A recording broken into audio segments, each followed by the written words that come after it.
By preparing and planning ahead of time, that takes away some of the fear. A lot of fear comes out when you are told you immediately need to evacuate and you haven't had time to prepare. A lot of things are going to be outside of your control.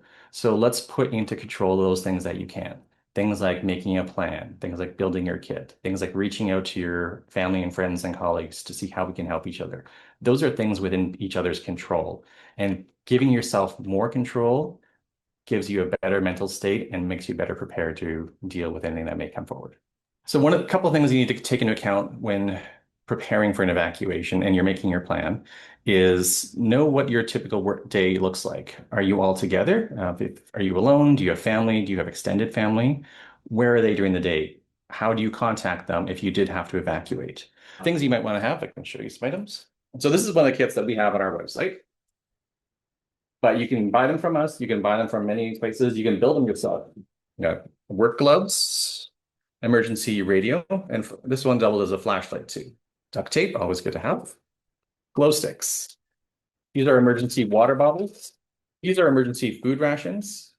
You don't have to go as far as this. You can just go and grab some boxed granola bars or whatever your sort of dietary restrictions may require. And that's something else to consider. If you do have dietary restrictions when you're evacuating, try and get some food or snacks that are appropriate for your needs. People will choose to self-evacuate and start an evacuation plan, and there's nothing wrong with that.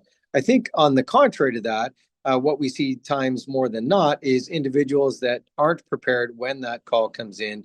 But really, I would say it's an individual preference up until the time that officials make the request and then demand evacuations is really when we need to listen.